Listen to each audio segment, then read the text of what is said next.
Good evening दोस्तों, कैसे हैं आप सभी। मैं राहुल आप लोगों का स्वागत करता हूं राहुल एसएससी में। कैसी चल रही है आप लोगों की तैयारी। एमटीएस का पेपर, जो एमटीएस के एस्पिरेंट्स हैं, कैसा जा रहा है उनका पेपर। पेपर सही जा रहा है। जो मैं पढ़ा रहा हूं वो कंटेंट उसी से आ रहा है ना रिलेटेड में।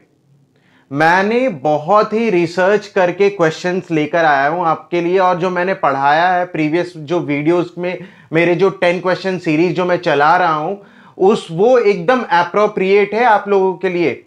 वो आने वाले ही सवाल है, और आप देख लेना कल जो पेपर होंगे या आने वाले जो भी एग्जाम्स होंगे एमटीएस से रिलेटेड, वो आएंगे ही आएंगे। चाहे एमटीएस हो, चाहे सीएचएसएल हो, चाहे सीजीएल हो, आएगा ही आएगा। मैं ये नहीं कह रहा सिर्फ एमटीएस के लिए, ये अभी सीजीएल का प्री हो जाएगा, उसमें देख लेना यही क्वेश्चन फंसेंगे। ठीक है, ज्यादा देर ना करते हुए अपना क्लास स्टार्ट करते हैं। चलिए, मैं फिर से आज बहुत ही बेहतरीन 10 क्वेश्चन लेकर आया हूं। आप लोगों के क्वेश्चंस इंग्लिश में रहेंगे, सॉरी टू से इंग्लिश में ही रहेंगे। हिंदी में अभी मैंने उसको कन्वर्ट नहीं किया है, सिर्फ इंग्लिश में रहेंगे। हाँ, हिंदी में उसका ट्रांसलेशन करता रहूंगा बीच बीच में। जो भी हिंदी मीडियम वाले स्टूडेंट्स हैं, घबराएं नहीं।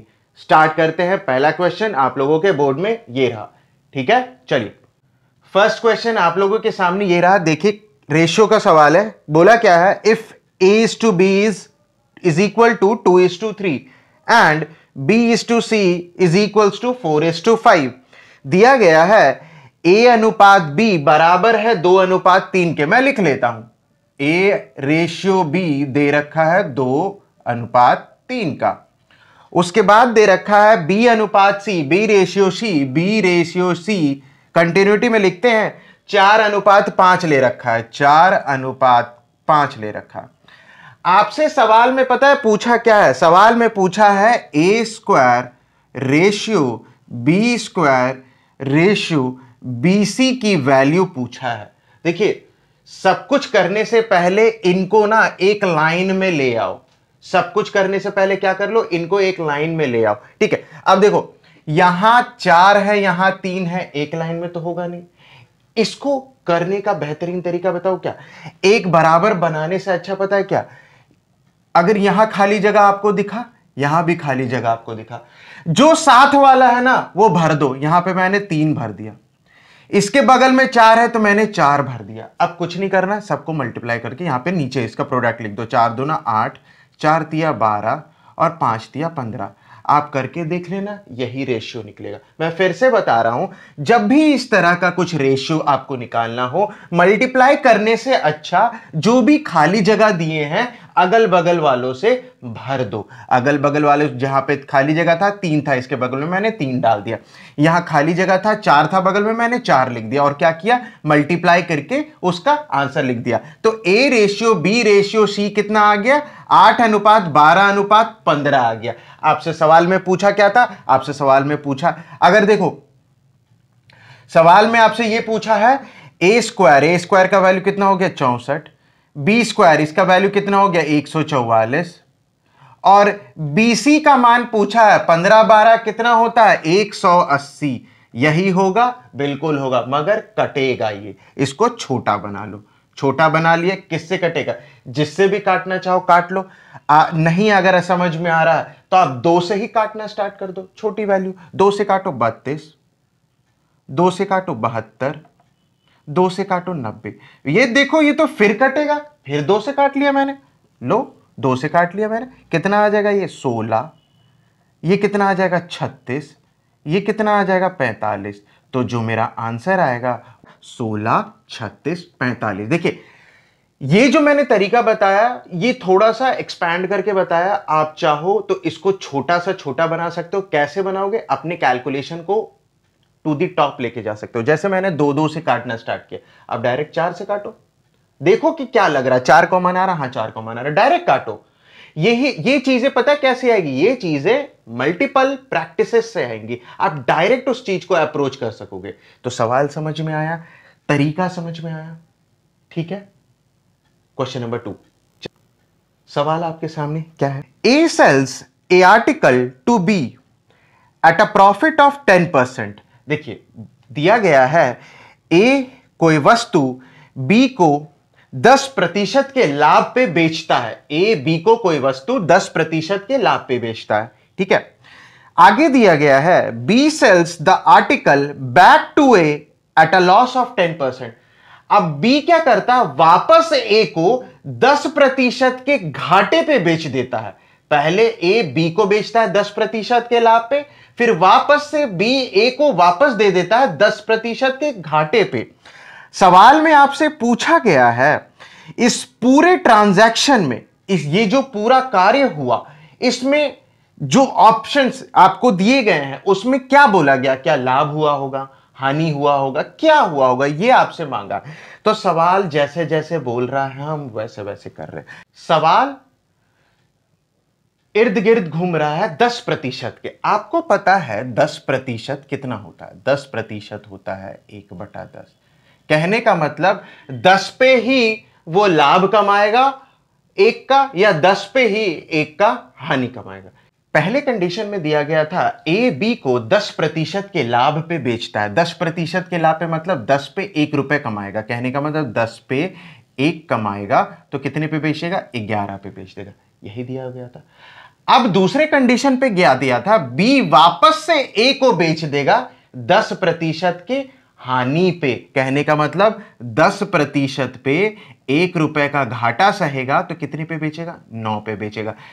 इसके प्रीवियस क्वेश्चन में मैंने बताया था कि जब भी ए बी रेशियो वाला सवाल आ जाए तो खाली जगह देखो, तो नेक्स्ट जो है अगल बगल का देख के भर दो उसको। यहां खाली जगह दिखा, मैंने 11 से भर दिया क्योंकि 11 इसके बगल था। यहां खाली जगह दिखा, 10 इसके बगल था, मैंने 10 भर दिया। इसको मिला लो, मिलाओगे तो कितना आ जाएगा, यहां 100, यहां 110 और यहां कितना हो जाएगा, 99। अब देखिए सवाल के ऑप्शन में देखिए क्या क्या दिया हुआ आपके सामने। जो सवाल का ऑप्शन है यहां पे देखिए क्या कह रहा है, ए नाइदर लूजेस नॉर गेन्स। क्या इस ऑप्शन से हो रहा है, नहीं। देखिए ए को फायदा हो रहा है। ए को कितना फायदा हो, ए ने पहले बेचा 110 में, वापस खरीद रहा है 99 पे। कितने का फायदा हो रहा है, 11 का फायदा हो रहा है इसको। देखा आपने, 11 का फायदा हो रहा है। तो ए को, जो ऑप्शन नंबर 2 है, A makes a profit of 11%। बस खत्म, डायरेक्ट आपके पास कि 11% का। समझ में आया सवाल, ठीक है। नेक्स्ट क्वेश्चन देखिए, बेहद ही सरल क्वेश्चन दिया गया है सवाल में। The third proportion of 12 and 18 is.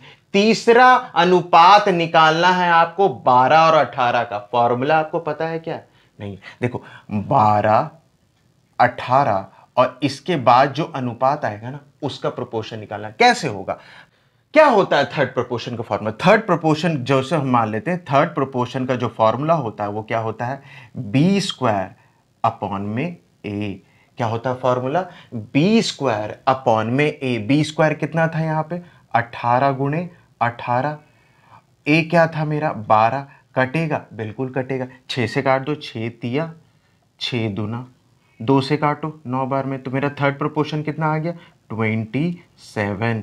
यही मेरा आंसर, खत्म। ये फॉर्मूला याद रखना, b² अपॉन में a। आगे बढ़ते हैं।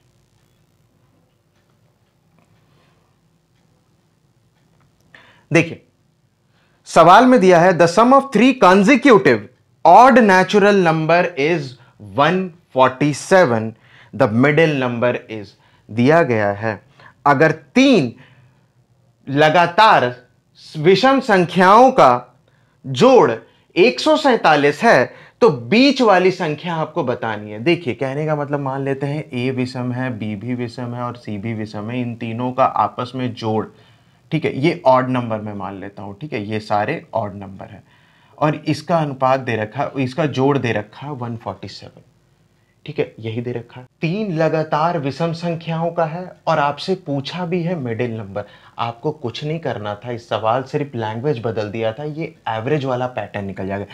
3 संख्या, इसको 3 से डिवाइड दे दो, कितना आ जाएगा, 49। मैं मान लेता हूं कि मेरा संख्या 49 है। अब देखो कंफर्म कर लेते हैं, वैसे आंसर 49 ही है बट इसको टेस्ट करते हैं। मान लेते हैं अगर ये 49 है, इसको मिडिल मानते हैं तो इसके आगे क्या होना चाहिए, 51 होना चाहिए। इसके इधर क्या होना चाहिए? 47 होना चाहिए। इन तीनों को जोड़ो, कितना आता? क्या 147 आता? आता। मेरा आंसर कितना आ गया? 49। डायरेक्ट, खत्म बात। ठीक है, आगे बढ़ते हैं। ट्रिगोनोमेट्री का बेहद ही बेहतरीन सवाल में दिया गया था, if a plus b is equals to 90 degree and a is to b, a ratio b is 2:1, then the ratio of cos a to cos b is what? सवाल में इस तरह का था कि a जमा b बराबर है 90 डिग्री के और a रेशियो b दिया गया है 2:1। आपसे पूछा है कि अनुपात रेशियो निकालना है कॉस ए और कॉस बी के बीच का। देखिए सवाल में जो जो दिया गया है सीधा साफ साफ लिख देता है। ए जमा बी दे रखा है 90 डिग्री का, ये दे रखा है। ए इज टू बी दे रखा है आपका कितना? 2:1 का। आपसे सवाल में पूछा है कॉस ए अपॉन में कॉस बी का, बस यही अनुपात, कुछ नहीं करना, डायरेक्ट कर लो। आपके सामने सब कुछ था। ए अनुपात बी दे रखा है 2:1। ये कंप्लीट नंबर नहीं होते, एक्स चलते हैं इसके साथ में, ध्यान रखना एक्स चलते हैं साथ में। तो टोटल कितने हो गए? 3x हो गए। आपको बताया कि 3x की वैल्यू कितनी है? 90। x का मान कितना आ गया? 30। अगर x का मान 30 है तो 2 का मान कितना होगा? 60 होगा और 1 का मान कितना होगा? 30 होगा। यही होगा। आपसे सवाल में क्या पूछा था? कॉस ए मतलब 60 डिग्री। आपसे कॉस ए की वैल्यू पूछा है। कॉस ए की वैल्यू कॉस 60 डिग्री कितनी होती है? 1/2 होता है ना, सबको पता है ना वैल्यूज। और कॉस बी कितना था? 30 डिग्री। कॉस 30 डिग्री का मान कितना हो जाएगा? √3/2। कट सकता है? बिल्कुल कटेगा। डिनोमिनेटर से डिनोमिनेटर कटा, कितना आ गया? ये √3 और यहां बचा 1, तो कितना आ जाएगा आंसर आपका? 1/√3। जो आंसर आया 1:√3। खत्म। सवाल में कुछ नहीं था, सब कुछ दिया हुआ था। ए और बी का जोड़ 90 डिग्री, ए अनुपात बी दे रखा 2:1। आपसे सिर्फ कॉस ए और कॉस बी का रेशियो निकालना था, ये निकल गया 1:√3। खत्म। ज्योमेट्री का एक और बेहतरीन सवाल, बार बार पूछा जाता है एक सवाल। इस तरह के सवाल हमेशा आए हैं एग्जाम में और आते रहेंगे, तकरीबन हमेशा हर एग्जाम में ये पूछा जाता है। देखिए सवाल में दिया हुआ है, इन अ गिवन फिगर मैं आपको ड्रॉ करके दिखा दे रहा हूं, ड्रॉ करके दिखाता हूं। एक सर्कल है इस तरह का, ठीक है। इसमें ए और बी एक कॉर्ड है, ए बी एक कॉर्ड है। ओ मेरा सेंटर ऑफ अ सर्कल है, ओ से एक ये रेडियस है मेरा OD। सी इस पे कटिंग पॉइंट है जो कट कर रहा। सवाल में दिया गया है point O is the centre of a circle of radius 13 centimetre, मतलब OD कितना दिया हुआ है मेरा? 13 सेंटीमीटर। 13 सेंटीमीटर ये मेरा रेडियस हो गया। यही हो गया? बिल्कुल हो गया। ठीक है, आगे दिया हुआ है AB is a chord perpendicular to OD।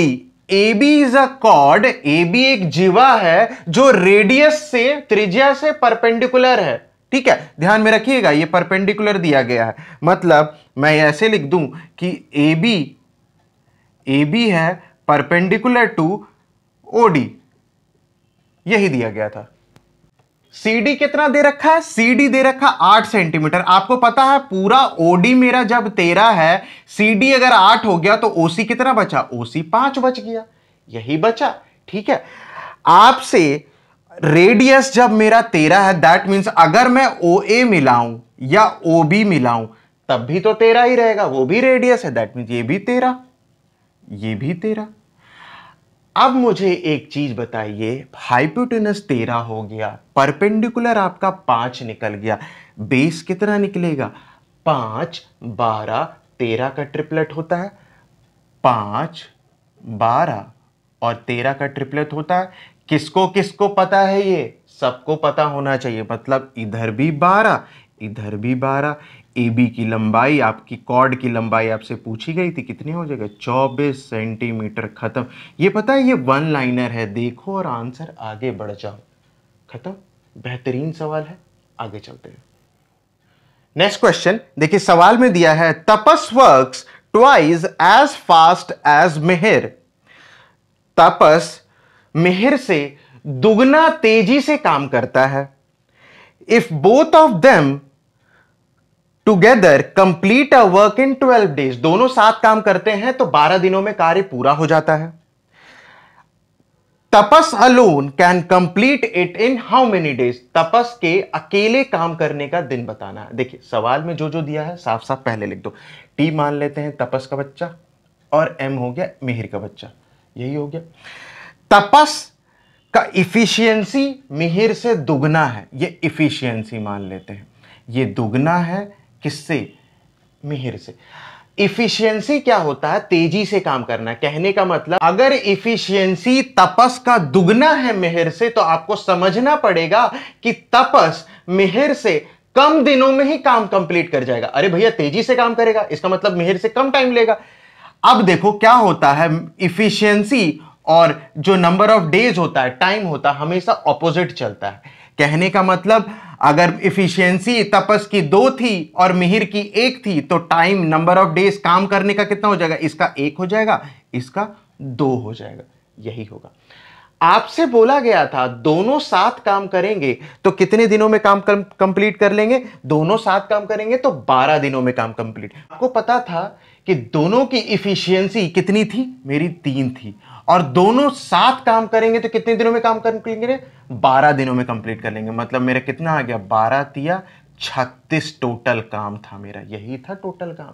आपसे पूछा है तपस अकेले कितने दिनों में करेगा, तपस का टोटल काम 36 करना है, कितने दिनों में, कितने की एफिशिएंसी से करना, 2 की एफिशिएंसी, तो नंबर ऑफ डेज कितना निकल जाएगा, नंबर ऑफ डेज कितना आ जाएगा, 36/2 कितना आ जाएगा, 18। ये तपस के काम करने का दिन है अकेले का।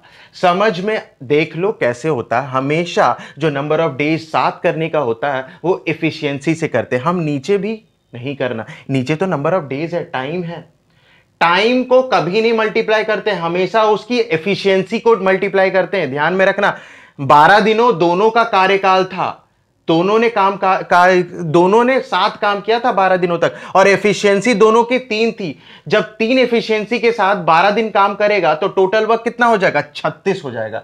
अब इस 36 काम को 2 की रफ्तार से वो करे तो कितने दिनों में काम कंप्लीट कर जाएगा, 18 दिनों में। खेल खत्म, आगे बढ़ते हैं। कंपाउंड इंटरेस्ट और सिंपल इंटरेस्ट के बीच का जो डिफरेंस है, 2 साल या 3 साल के सवाल हमेशा पूछे जाते हैं, ये कॉमन हो गया, और इसका फॉर्मूला आपको टिप पे होना चाहिए, रटे होने चाहिए। एक सवाल मैं भी लेकर आया हूं, एग्जाम में आया हुआ जो सवाल है, और आएगा ही आएगा। सवाल में देखिए क्या हुआ, the difference between the compound interest and simple interest on an amount of 15,000 for 2 years is 96।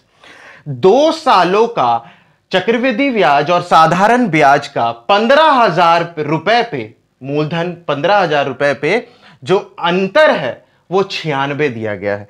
आपसे पूछा है रेट ऑफ इंटरेस्ट निकालना है, आपको रेट निकालना है। देखिए दर निकालने का डायरेक्ट फॉर्मूला क्या होता है, डिफरेंस, कैसे, 2 years का, ध्यान में रख लो, इसको फॉर्मूला लिख लो। डिफरेंस 2 years का होता है प्रिंसिपल रेट का स्क्वायर अपॉन में 100 का स्क्वायर। क्यों होगा, जब रेट का स्क्वायर कर रहे हैं तो 100 का भी हम स्क्वायर करेंगे। अरे रेट क्या होता है, परसेंटेज होता है ना, 1/100 ही तो होता है।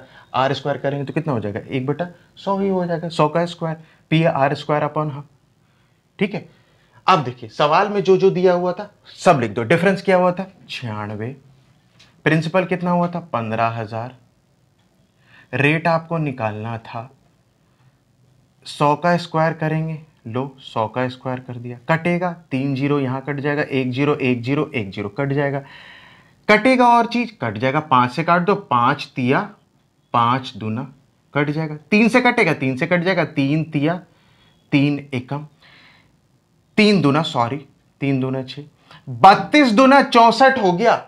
आर स्क्वायर का मान हो गया 32 दूना 64, तो रेट कितना आ गया, रेट प्रतिशत बराबर 8%। खेल खत्म।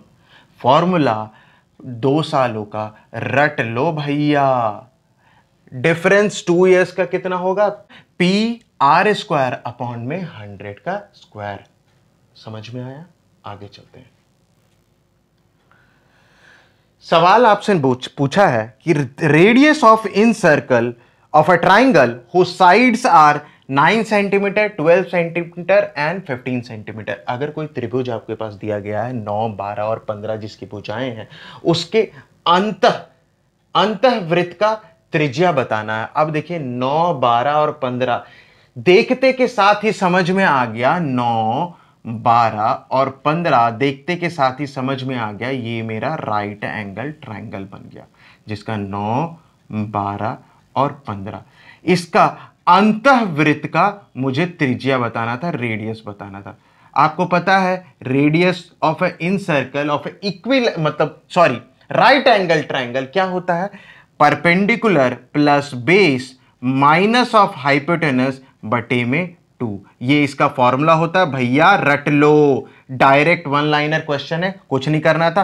परपेंडिकुलर प्लस बेस कितना हो गया 12, 9 कितना हो गया 21, 21 में से 15 माइनस करो 6, 6/2 कितना होगा आपका रेडियस जो आएगा वो आएगा 3 सेंटीमीटर।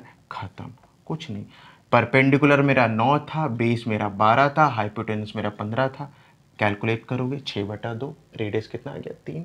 आगे चलते आखिरी सवाल, सबसे अच्छा सवाल। देखिए सवाल में दिया है अ boat travel 32 kilometre down stream in 4 hours.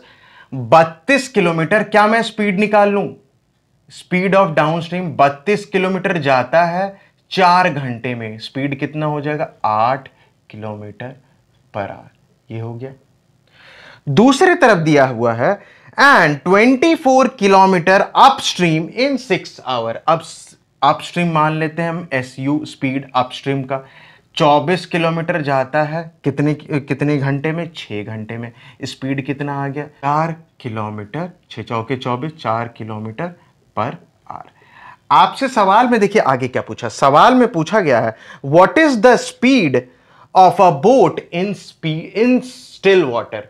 स्थिर पानी में नाव का आपको चाल निकालना है, स्पीड ऑफ बोट निकालना है। अब भैया स्पीड ऑफ बोट का फॉर्मूला होता क्या है बताइए। स्पीड ऑफ बोट जो होता है, स्पीड ऑफ बोट क्या होता है, स्पीड ऑफ बोट होता है हाफ SD जमा SU, यही होता है इसका formula. Half downstream plus upstream, half downstream plus upstream, या ऐसे बोल लो डाउनस्ट्रीम प्लस अपस्ट्रीम का आधा होता है। कितना हो गया 8 और 4 12, 8 और 4 12 का आधा करेंगे तो कितना इसका आंसर आ जाएगा 6 किलोमीटर पर आवर, इसका आंसर आ जाएगा। खत्म सवाल। तो देखा आपने जो 10 क्वेश्चन हम लेकर आए, कितने बेहतरीन बेहतरीन क्वेश्चन है। लेवल रखा है मैंने, थोड़ा नॉर्मल भी रखा, मीडियम भी रखा और एक क्वेश्चन के लिए मैंने हार्ड भी रखा।